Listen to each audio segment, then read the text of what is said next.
We are naturally focused on the war in Ukraine as the largest such conflict since World War II on the territory of Europe.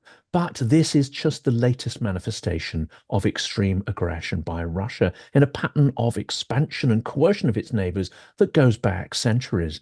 In this interview, Keir Giles explains the outline of future threats, future wars, and whether it's possible to deter the Kremlin from returning Europe to a state of perpetual warfare. Is containing a revanchist Russia the best we can hope for? Or are there political, social, and structural problems that may prevent Europe from mounting an adequate defense? Are we in a race against time where direct conflict with Russia is practically unavoidable and the stakes higher than we can possibly imagine? Welcome to Silicon Curtain. Please, I know you will like this video. If you do go and check on the previous conversations I've had with Keir Giles, as well as the other fantastic experts from Chatham House. And please make sure you like it and check that you are subscribed to the channel so you don't miss any of the future content. Please also do check out the validated Ukrainian charities that appear in the description of the video. Keir Giles has spent his career watching, studying, and explaining Russia. Keir's work has appeared in a wide range of academic and military publications across Europe and in North America. He is a regular contributor and commentator on Russian affairs for international print and broadcast media. He is a senior consulting fellow at the UK's Royal Institute of International Affairs, Chatham House, and also works with the Conflict Studies Research Centre. He is a regular contributor as well to research projects on Russian security issues in the US, UK, and Europe, and has a fantastic new book out, which I highly recommend. If you haven't read his previous two, do please put them all in order, get them as a bundle. But the latest book is called Who Will Defend Europe? An Awakening Russia and a Sleeping Continent. Keir, welcome back. Hello again, Jonathan. Thank you for having me back. Well, I would ask the obvious question, why write the book? But I think our previous interviews pretty much answer that because many of the themes that you highlight here are things that we have discussed in our previous conversations. And that is how an increasingly revanchist and aggressive Russia poses a threat, which perhaps is not fully realized even now by at least many in the public and the media in Europe and the US. Would you agree with that? Well, yes, absolutely. And you mentioned the previous two books as well. And there's a bit of a depressing pattern, it seems, with each of my books. Each of them says at intervals of 2 or 3 years, here is a problem with Russia. If it is not addressed, it is going to get worse and more dangerous. And then in due course, it is not addressed and it duly gets worse and more dangerous. The most recent one that has appeared was Russia's War on Everybody, which was talking about the covert campaigns beyond the open warfare that's being waged in Ukraine and how Russia was projecting power across the globe and harming innocent people that stand in its way. And of course, in 2024, we've seen the uptick of that in terms of the arson, the sabotage, the reconnoitering for more serious attacks that's been taking place across Europe and in the UK. What Ken McCallum, the head of the security service here in the UK, called a sustained effort to create mayhem on European streets. So what I hope is that in this next book that comes out on the 24th of October, I'm actually going to be wrong for a change, because that is about the next stage in this process. It's about Russia gathering its forces to launch the next attack beyond Ukraine. Now, one of the first things that people respond to that suggestion with is quite naturally enough, well, how can Russia do that? If they've been fought to a standstill in Ukraine, how can they possibly have ambitions beyond that? But there are three problems that play into the realism of that threat from Russia. The first is that although Russia's land forces were eviscerated in the early stages of the campaign in Ukraine, they've been built back. They've been built back not as well equipped, not as well trained, but certainly larger than they were previously. And of course, the rest of the Russian armed forces, the Air Force, the Navy, in particular, the nuclear forces, have in relative terms been unscathed. There have been naval losses in the Black Sea, but the rest of Russia's fleets, for example, are untouched and can still launch missiles from hundreds of kilometers away against European cities. The second thing is the way in which the fighting in Ukraine might potentially come to an end, one way or another, whatever you call it, the ceasefire agreement, the negotiated settlement, anything that resolves the crisis there will free Russia's forces up for their next adventure at the same time as stopping their process whereby Ukraine is destroying Russia's military reconstitution almost as fast as it can progress. And so Russia would find it far easier to rebuild those forces in a way which defense chiefs and defense intelligence chiefs across Europe have said is preparing for the next attack on NATO. And the third problem, and potentially the biggest one that makes Russian intervention even more likely, is the way in which we've seen the United States grow progressively less engaged in providing for security in Europe, which again is counterintuitive when most people hear about it. They think about the constraints that the United States has put on Ukraine in terms of striking into Russia. But then you have to look at the step beyond that, because those exact same reasons why the US holds Ukraine back from using the weapon systems that have been provided to it to their full extent would apply if another neighbor of Russia were also under attack. And that, of course, is even before we get to the wild card of November and who exactly is going to be sitting in the White House after that. Well, we'll unpack each of these areas that you've mentioned because, of course, your book lays this out in a number of extremely sort of logical and compact chapters there. But the focus usually is on NATO. Many people say, well, hang on a second, Russia has clearly demonstrated that it's taken, what, 2.5 years to take, I think, Vuhledar. Pokrovsk, again, is going to probably stretch out for some considerable time. How on earth can we envisage them taking NATO territory? That perhaps ignores the idea that Russia is bounded by many, many neighbors, of which NATO countries only form one flank. There is Central Asia as well. Do we need to think imaginatively about where Russian aggression could be projected next? It's not necessarily purely directed towards Europe and NATO. Well, I very much hope that there are people busily thinking imaginatively about where Russia might go next and looking to counter it. But we shouldn't rule out necessarily the possibility that this might be a NATO neighbor. In fact, that's a key element of this consensus that I was talking about across defense services across Europe and, in fact, in North America as well, that the plan now is to challenge NATO. The biggest problem, of course, is we have the United States as the core, as the linchpin of NATO unity, now under question in terms of its commitment to how it might actually provide for that security, essential backbone of security for Europe. You also have the resurgence of these scenarios under which Russia could challenge NATO unity directly by a very small and limited attack on a NATO member state, and then indirectly explode the alliance by showing that its commitments to each other are not as valid as has been taken as an article of faith over the last 40 plus years. So you've got a range of different circumstances under which there are opportunities for Russia, and Russia is gathering its forces to make the most of those opportunities. And before we sort of unpack as well, this is, I think we need to get to grips with, and you address this in the introduction.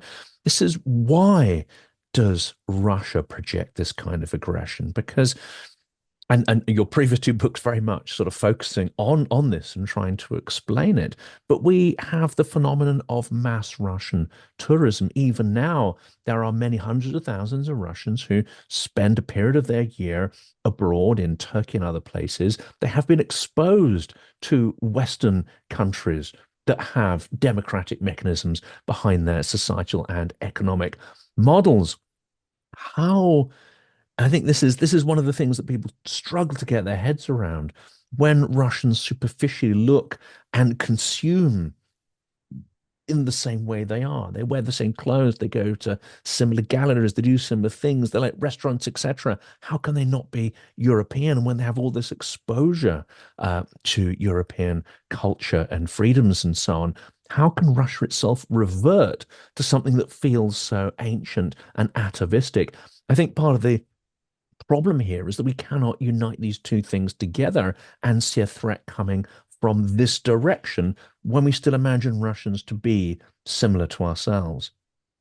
That is a huge question, which we could talk about for hours. And in fact, so huge that the very first book in the series that I wrote that you referred to, called Moscow Rules, What Drives Russia to Confront the West, took a lot of time explaining precisely that and looking into the problem that Russianness is harder to understand because superficially, both the country and its people resemble white members of the Euro-Atlantic community. And so it takes an extra effort of mind to recognize that actually we should be thinking of the decision-making processes that pertain in the Kremlin and in Russian society as something which is from outside our place and outside our time. In terms of the Russians who have been abroad, yes, Russian citizens have been exposed to the rest of the world. Whether or not they actually want to re-import what they see there to their own country, of course, is a whole other question. And it's also commonly overestimated just what proportion of Russian society has in fact been abroad. Yes, certainly there are hundreds of thousands that have visited the West, visited the rest of the world. But in terms of the overall numbers of Russians that actually have a passport for foreign travel, it is relatively small. So the people that are abroad are members of that small self-selecting core of Russian society that has both an interest and the possibility in the outside world, and that is not necessarily representative of the society as a whole. There is a great deal more, but as I said, we could go on for hours, and I know that's not the main topic you want to stay on for this session. Absolutely, yes. I mean, possible future conversations there. I think this aggression, it's also interesting. Again, a misunderstanding by many, including I think many of the leaders and analysts, which is how Russia actually works. So again, we look at the superficialities of material culture, but don't look at the mechanisms. And is it the case that actually the underlying political and social mechanisms that drive Russia, and of which that aggression is, of course, a symptom, that has remained largely unchanged if we look back? It's an extraction vertical. It's not based on adding value and complex manufacturing. It's based on extracting materials, minerals, etc., hydrocarbons from the earth, and creating a Siloviki class who can essentially defend the extraction and distribution of those assets, and then wealth combined with an extremely punitive culture and justice system. Is it true to say that fundamentally this has actually not changed and it has a certain continuity through the Tsarist period for the USSR? And one of the outcomes of this system is almost inevitably a kind of expansionism and aggression. Well, by the sound of it, we are definitely going to have to do another session on that previous book, Moscow Rules, because again, that's something that it looks at in detail. The way societal and regime attitudes simply didn't evolve, whether they were frozen in place under the communist system or in the post-Soviet period when people thought everything was changing. And so you have the re-emergence of 19th century attitudes, both at home and abroad, which are bursting onto an unsuspecting Europe, which is one of the reasons why we have this complete mismatch of understanding of how interstate relationships work. But in terms of the very first part of your question, the reason for the aggression, another thing that has survived untouched over the course of the last 100 years is the mental geography that's held not just by President Putin, but also by a large number of ordinary Russians, where the normal, natural frontiers for Russian power that occur to them are not the political map that we see today. Instead, it's the boundaries of the former Russian Empire, or as it was preserved for some time as the Soviet Union. That is the map that Putin is referring to when he talks about correcting the mistakes of the early Bolsheviks 100 years ago when they set up these constituent republics on the territory of the former USSR, more or less corresponding to the ethnicity of the people who lived there. That, he said, was the reason why these independent sovereign nations around Russia's periphery exist today, but it's an error and it should be corrected, starting with Ukraine. All of this was in a speech that he gave immediately before the full-scale invasion of Ukraine. Now, the problem we have there, of course, is that those other constituent republics, those other parts of the Russian Empire, which are now sovereign independent nations, include countries that are now members of the EU, members of NATO, countries with which we have not only a moral obligation, but also treaty obligations. And that's the root of this irreconcilable conflict between Russia and the West. If we assume that Russia is not a rabid dog acting out of a completely sort of a set of irrational sort of beliefs or instincts, but actually is relatively rational, what does that mean for Russia's next war, for its next target, as it were? Maybe not the eventual expansive targets, but what will it be after strategically in its next conquest? Is it more bodies to replace the ones that are lost? Human resources? Is it materials? Is it economic balance, influence? Or is it simply to challenge the Western order? What do you think is being planned strategically in terms of these next steps? Well, as I know many of your guests have told you, that word irrational is very loaded and potentially very misleading. When we talk about the decision-making processes of countries like Russia, of course it is perfectly rational. Of course it makes sense in its own internal self-sustaining logic. But it's based on a set of facts or assumptions about the world that are completely different from what we see in the West and what we understand to be how the world is. And it's starting from that misperception that reigns in Russia of the country itself, the world around it, the intentions of foreign states, all of these things that make the Russian aims make sense. Now, you listed a long list of different objectives, what Russia might be aiming for in this overall process, this overall campaign to regain territory, to regain power. And as so often when dealing with Russia, the answer is, well, why not all of the above? It's not a binary question. It's not a single objective that they're looking for. But together with territorial control comes control of the population that they think should be under Moscow's domination, comes control of the industries, the economy that go with it, the raw materials, the prestige in the world from reconstituting the empire. All of these things are bound up in not necessarily a strategy that we discern from Moscow, but certainly a vision of where Putin and a very large number of Russians think the country should be. And a natural output of that is challenging the West, because the West stands against colonial wars of reconquest, like the one that is being waged against Ukraine. It stands for the sovereignty and independence of these countries that Putin says are a mistake.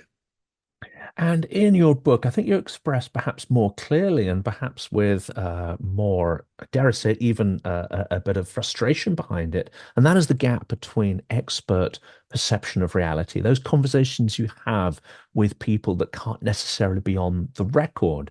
And I think you say that there is quite a deep and diverse understanding of the genuine threat that is posed by Russia. But when you enter the public sphere, where these issues can be discussed openly, there is a certain blurring or muting of them, an avoidance perhaps of the harsh reality. How true is it to say that after 20 years of doing this, you have a certain amount of intense frustration, but also how can this be challenged and overturned? Because it seems to be quite a systemic problem we're dealing with here. Yes, it has been 20 years, in fact, slightly more than 20 years. And one of the kind endorsements for the book was by Thomas Ilves, the former president of Estonia, who said, for 20 years, Keir Giles has been getting it right about Russia, but nobody in the West wanted to listen. We hope they listen now. The problem that you pointed to is the way in which, in some countries, in some political systems, you can be open and honest about the nature of the Russian threat, and in others, it is far harder for a variety of different reasons. And again, the gradient is the normal one. The closer you are to Russia, the easier it is to have a frank conversation about what the problem is. The further away, the less immediate, the less direct the threat appears to be. And so people look for convenience instead, not confronting the problem, dealing with the other 999 problems that are exercising governments on a daily basis. And for that reason, as well as organizational and cultural ones, the message that is clearly understood by the people who look at this specific issue doesn't actually permeate through into the public domain. You probably, by the sound of it, read the part where I was discussing the so-called Chatham House rule, the idea that you can have conversations which are frank, but which are non-attributable. So individuals working for governments, businesses, whoever it may be, can speak freely on the understanding that the words are not going to be attributed to them later. It's an essential tool for diplomacy, for discussions, for understanding. But as you pointed to, it's also deeply frustrating because there's a big difference between conversations that happen at that level and what is actually reaching the general public, even on urgent issues like this.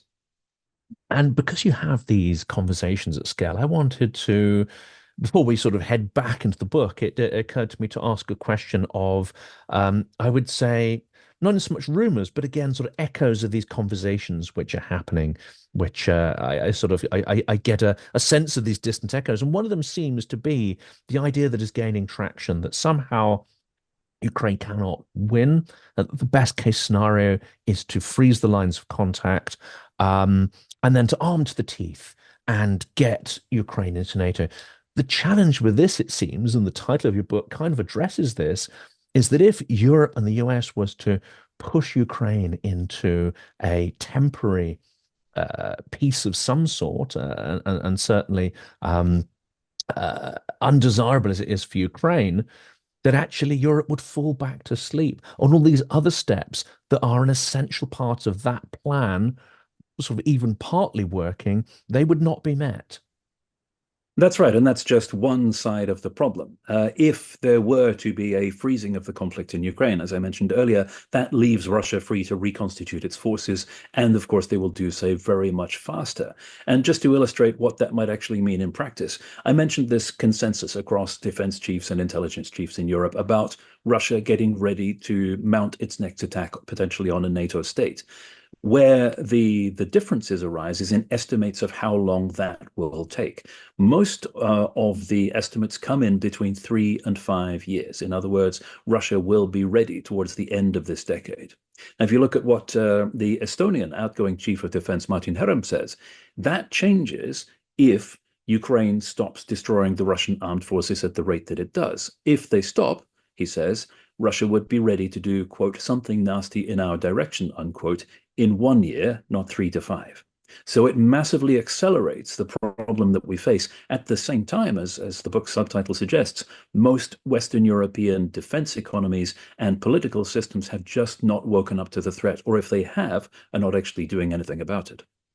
And one of the other problems seemed to be something that's very much an echo of the pre-Second World War, which is the Ukraine, even though there's a huge amount of empathy, and in the UK, possibly because of that commonality of experience in the Second World War, it still feels and seems a long way away. And in that respect, we can almost think of it as a territorial dispute, whereas I suspect Russia does not see it at all like that. Russia is lining up with other authoritarian powers, and it sees Ukraine as defecting to the democratic side, to the democratic alliance. His vision of the world map is perhaps a lot smaller than our conception of it. And he has these far clearer concepts of who is an enemy and who isn't.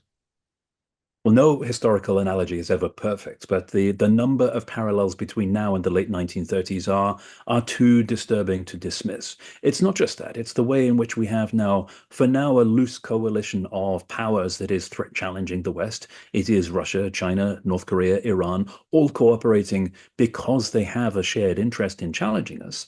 And you have all of the precursors for a major European war in precisely the same way as we did in the late 1930s, but with one crucial difference, which is that countries like the UK, like Germany, are not rearming rapidly for it. They're not preparing for this. It is only, again, the frontline states that are taking the threat sufficiently seriously to actually get their act in order to either deter or, if absolutely necessary, withstand what is coming. That's the reason why, for example, you have Poland with its massive increases in its defense budget, throwing pitchfork loads of cash at buying arms wherever they can, because they know the potential alternative is catastrophic. Meanwhile, the UK has made all the right noises about being in a pre-war situation, but you have a new government that has punted the issue of spending on fixing the very obvious problems with the British armed forces down the road by at least a year by carrying out a strategic defense review, and even then is saying that it will not increase its budget beyond the plans that had already been made. So we have a situation where there's a huge mismatch between the estimate of the threat that has been publicly made and how disastrous this could be, and on the other hand, the willingness to actually do anything about it. It seems that in the UK, for example, the current government has decided that the risk of adjusting spending priorities in the government budgets is greater than the risk of catastrophic defeat that will blight the country for generations to come. That is, yes. Well, I think the audience can make up their own minds on that equation. It certainly seems to be mismatched. Let's turn to America because America is still spending bucket loads on defense, vast amounts of money on various defensive systems and platforms, as well as huge numbers of men under arms. But there seems, of course, to be a reluctance to get more involved, directly involved in not just the protection of Ukraine, but Europe itself. And if we look back, as you've said there, to echoes of history, we can't find an absolute match. But of course, in the 1930s, there was the threat of fascism as an ideology being attractive to a number of Americans. I mean, we can't get away from that. And in the current climate, it seems that some echoes of that rhetoric and behavior and the admiration of authoritarians is being channeled in the figure of Donald Trump. This all seems to have a curious sort of predictive power in the works of Yuri Bezmenov, who talked about the Soviet strategy as being a long-term one to divide and conquer, to create the sense within your enemy of self-loathing, which undermines their ability to defend themselves. What is your view of America? You devote a whole chapter to this about America that is distracted and divided. Well, even in that chapter about the distraction and division of America, it doesn't focus quite so much on the American political leaning that enables a figure like Donald Trump to emerge. And yes, I agree absolutely with you. If you read the works of people like Yuri Bezmenov about how they planned to target U.S. society and U.S. thinking over the long term, it makes very depressing reading and listening now, because, of course, you can see all of those projects coming to fruition. But the problem we have is that even if the United States is not under a Trump presidency after November, even if the US is acting as a rational actor which is protecting its own interests around the world, we still have a problem in Europe.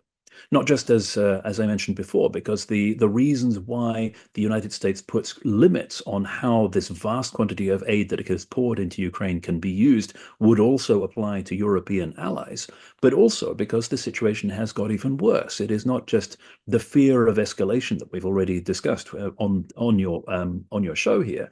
It is also now the fact that the United States is being pulled in so many different directions, so many different global priorities, which it seems the assessment in DC are higher than the challenge to Europe. There is the US Navy saying it has to be ready for war with China by 2027. There is Israel, and the United States has shown very clearly that it places a much higher priority on protecting Israel and Israeli civilians than it does on Ukraine and people living there, because it will protect Israel in a way that has been consistently refused to Ukraine, even in terms as simple as keeping waterways open, keeping sea lines of communication open, which was an immediate priority when the Red Sea was challenged, but for which Ukraine was left in its own when it came to the Black Sea. There's a clear example time and again of the United States demonstrating where its priorities lie, and they're not in Europe. Take another very straightforward demonstration of that principle. When Iranian drones were first used against Israel, there were immediate US sanctions against the drone manufacturers, despite the fact that they had been used for over a year previously against Ukraine. Now, the only possible conclusion from that is that the United States is content for Iranian drones to kill people as long as they're in Ukraine and not in Israel. So you have a number of different challenges around the world, which means that the people who are looking after US interests through military power around the world are competing between themselves in DC for resources and attention. And the assessment seems to be that Europe is not the biggest and most urgent problem at the moment. So you can continue to bleed Russia and to slowly exhaust it, as opposed to actually planning to defeat it. Of course, the problem with that is it also bleeds Ukraine white and will eventually destroy the country if nothing now changes. That also leads to a rather alarmist thought, because whereas it's almost inconceivable for Russia to take over the entirety of Ukraine, and if it did, we would see genocide on a phenomenal scale, we would see a refugee exodus again on an unprecedented scale, but some people would be left and infrastructure would be left. Ukraine is developing one of the most advanced military manufacturing industrial complexes in the world, and it has a lot of capable experts. Once the initial sort of bloodletting of conquest has passed, one can see Russia turning the territory of Ukraine into a frighteningly effective forward base for further conquest in Europe. Is that something that is on the minds of the experts that you speak to? It depends which experts. To some people, this is very clear.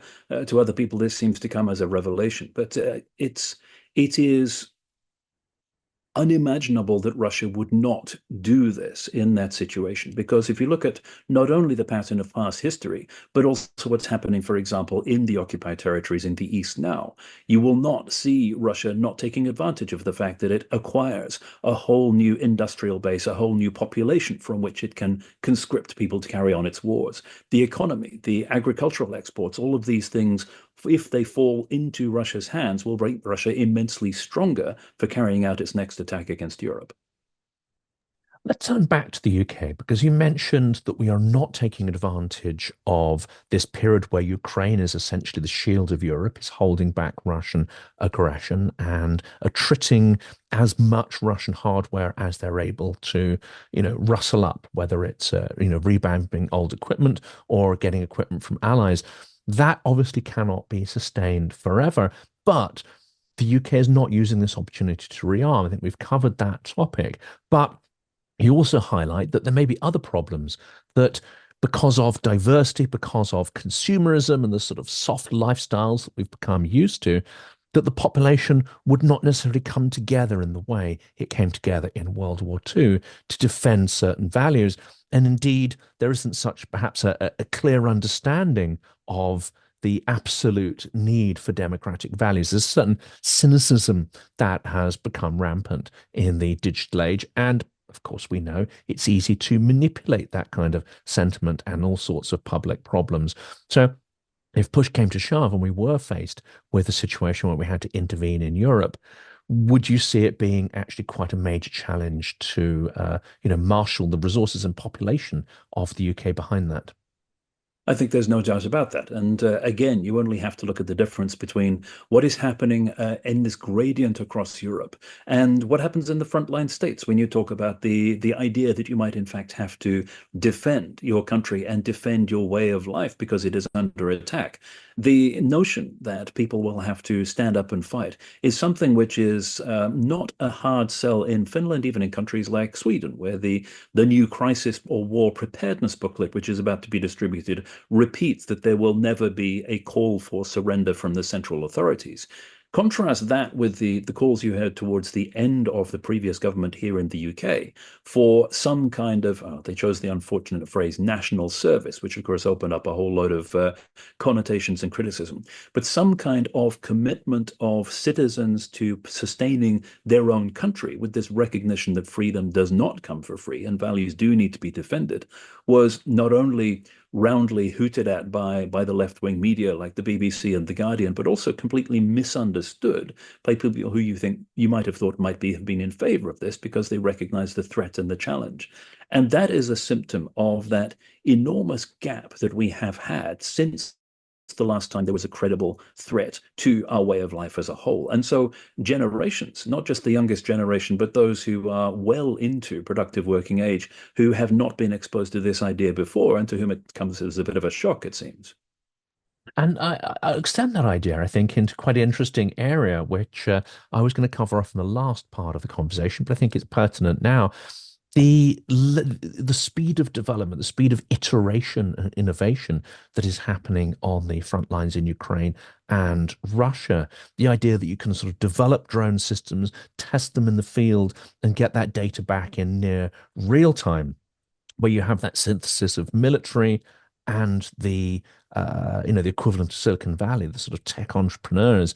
That is something which is extraordinary in terms of advancing the techniques of warfare. It seems in various conversations that we're not learning those lessons either, and we still have a top-heavy, slow, cumbersome, inefficient procurement system that really wouldn't be able to match the scale and speed of innovation that's required for this modern warfare. Well, again, it depends who we is. Now, if you look at what the United States is doing, perhaps contrary to what you would expect, given the hands-off role of the U.S. military, I mean hands-off in the sense of not being physically present in Ukraine. They're prevented from doing so, unlike the military forces of other members of the coalition backing Ukraine, but they have seized on the lessons that are being demonstrated day by day on the front line in Ukraine and are attempting to test them out in their own forces with experimental units and experimental equipment and see how this works on scale and within the US system. The problem, of course, is the US system is so enormous that it would take time for any of this to be rolled out across warfighting units as a whole. But certainly the process has actually started, and there's an urgency to it, to thinking what we have learned about the state of modern warfare and how to withstand an enemy like Russia. And that, of course, is also replicated in the frontline states, which are observing this closely and restructuring and re-equipping with that in mind, as well as the other broader lessons of the war, like the importance of very long-range precision-guided munitions, into which countries like Finland and even Estonia have been pouring vast quantities of money relative to their budgets because their importance has been demonstrated. Now, what's happening in the UK, by contrast, I wouldn't like to say that nothing has happened because I don't have that window into what's happening at unit levels in the British Army or in the RAF or the Royal Navy. All I can say is what we observe on the surface through open source media, through those people that talk to me having been on reservist training courses, for example, in the UK, who say that there is no indication that that is happening yet. Again, I would dearly love in this case to be wrong and for there to be something that is happening that is just for the time being invisible. That is disturbing, and another aspect, perhaps, of the slow-moving security review. Hopefully, we'll seek to redress that. But there's a wider problem with the UK, isn't it? We are in the lobby of Europe, having exited through Brexit, patching up relations in certain areas, but we are no longer in the engine room. We're kept outside, and to an extent, we imagine ourselves part of the world economy, but we're sort of in the forecourt of the world economy as well. We're looking at the twilight of our industrial economic power. We may be also looking at the twilight of our soft power that was so successful in the 20th century. What are the implications for confronting Russia? Because the noises Britain makes are strong. Strong deterrent noises, and it seems that we are not as coercively manipulated or taken in by Russian sort of terror threats and blackmail. But do we have the economic and military power to back it up? Yes, there's a big difference, it seems, between say and do, and that comes across in a number of different ways. The relentless driving down of hard power that we see, especially now under this new Labour government, where they have been manipulated into, for example, handing over the Chagos Islands and to a country which never was never in control of them in the first place for reasons which appear to be ephemeral and I would point anybody that is in doubt as to the logic of that decision to something written by Jack Watling at RUSI, who has talked about this as a successful example of lawfare against the UK, but also goes in detail into the long-term ramifications of this and how alarming it is for people who have the UK security interests at heart, and how heartening it will be for the UK's adversaries because they see there a pattern that can be exploited in the future. But then look to the UK's friends as well. Look to countries in the north of Europe, like Finland and Sweden, which consider the UK, until they stop and think about it, as being one of the major military powers of Europe and the one that will be present to assist if a crisis comes. For instance, through the mechanisms of the JEF, the Joint Expeditionary Force, excuse me. But then they look at what there is actually left of the British armed forces, and then that gives pause for thought, particularly because of all of the deficiencies that have mounted over 30 years of cuts and which have not been addressed yet. And this is something in which I go into detail in the book about the specific challenges that the repeated cuts, not just the one-off reductions in a given capability, but also trimming over years back and back and back until there is effectively nothing left, cutting back year after year after year until you are well into the point at which critical mass is under question. And people look at that, and people, when they, for example, in the Swedish defense Defense Research Agency, FUI, do a survey across Europe of all of the different countries and their defense capacity, not just in terms of pure military power, but also in socio-economic terms, support for the military, economic capacity, whether they can sustain warfare and so on.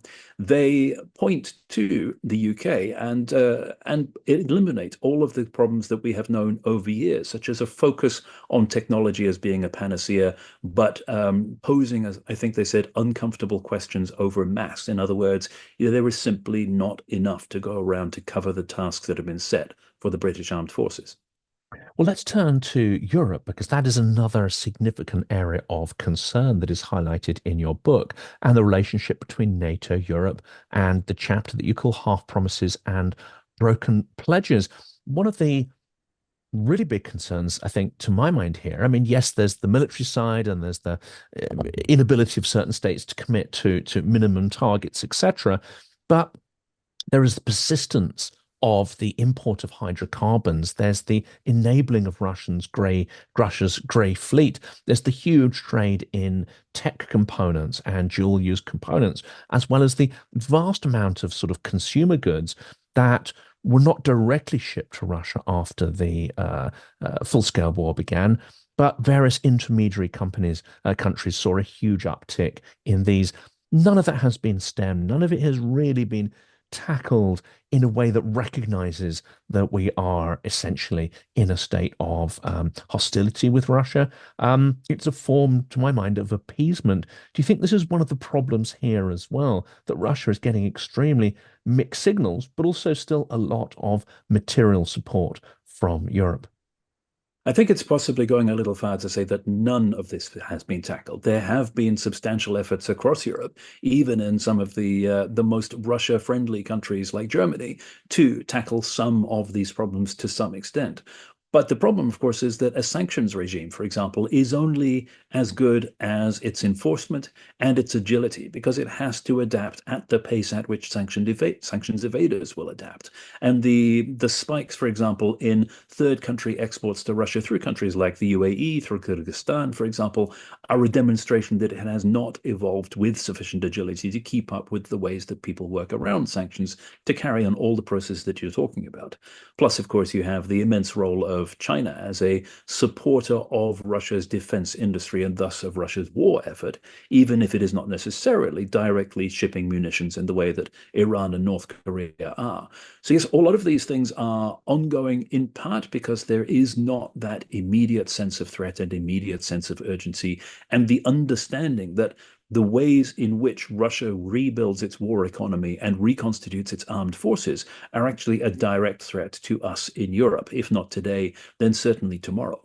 If there were that understanding, then the logical outcome would be greater efforts to try to interdict all of those means by which Russia is actually rebuilding this machine.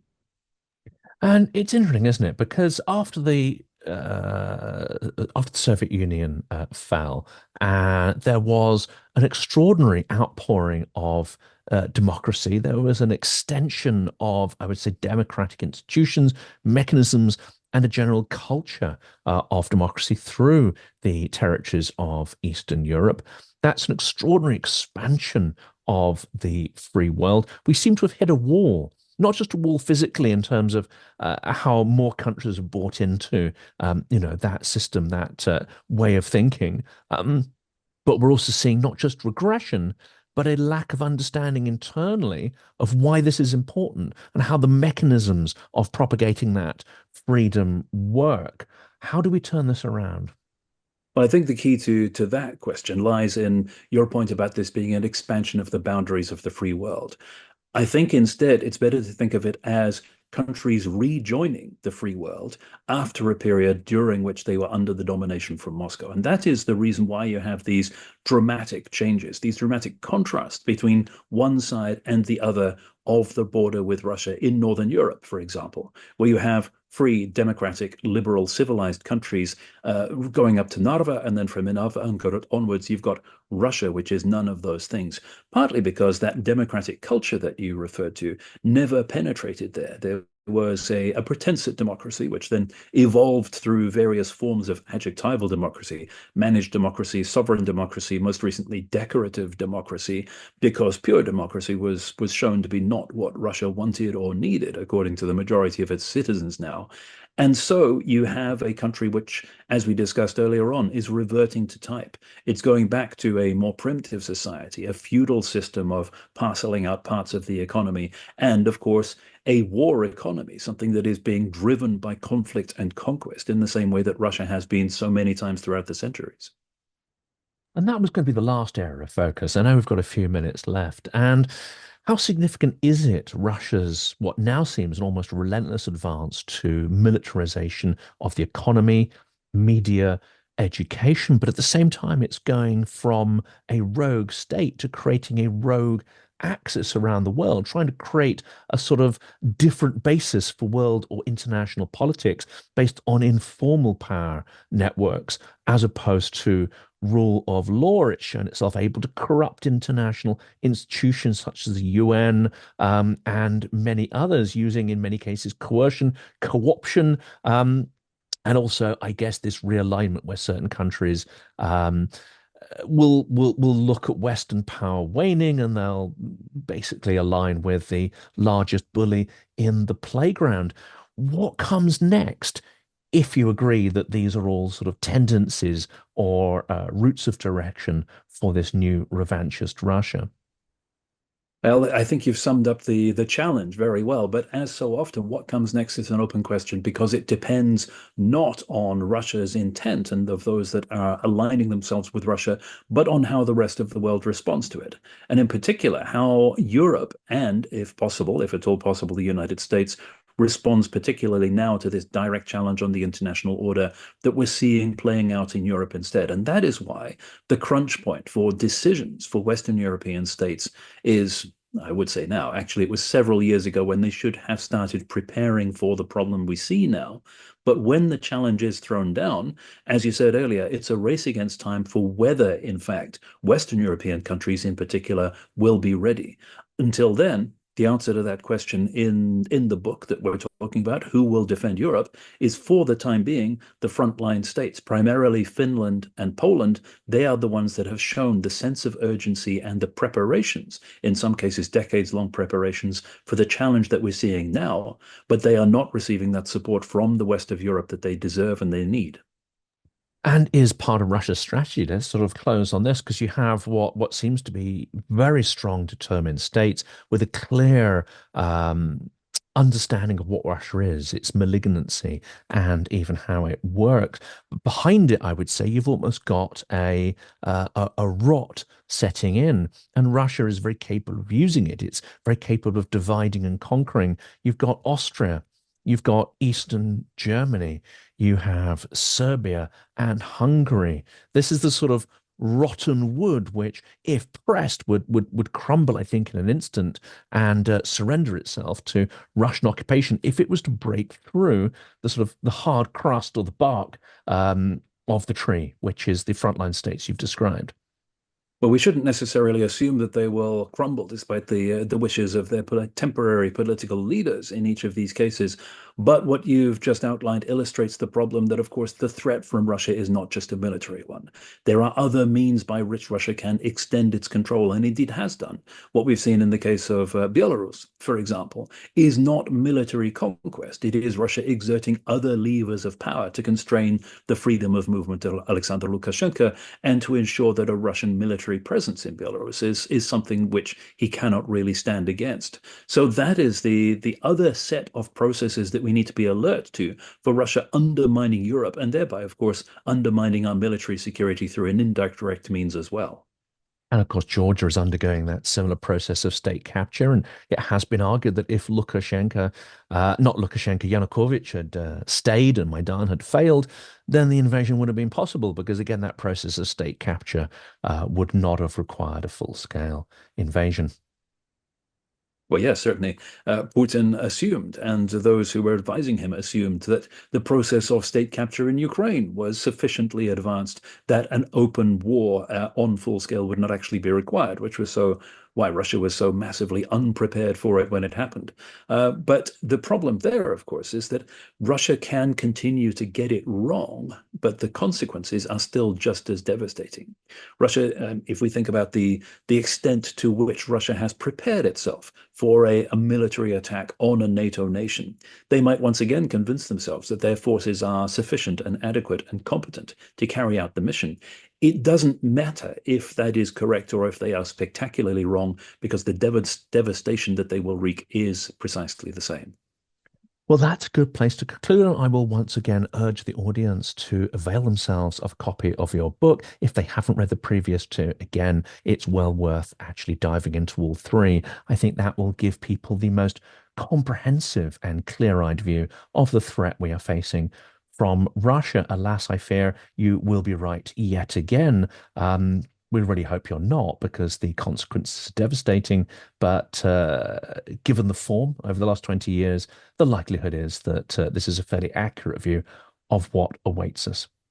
Okay, Great. thank you so Thanks very much. much, as always. Cheers.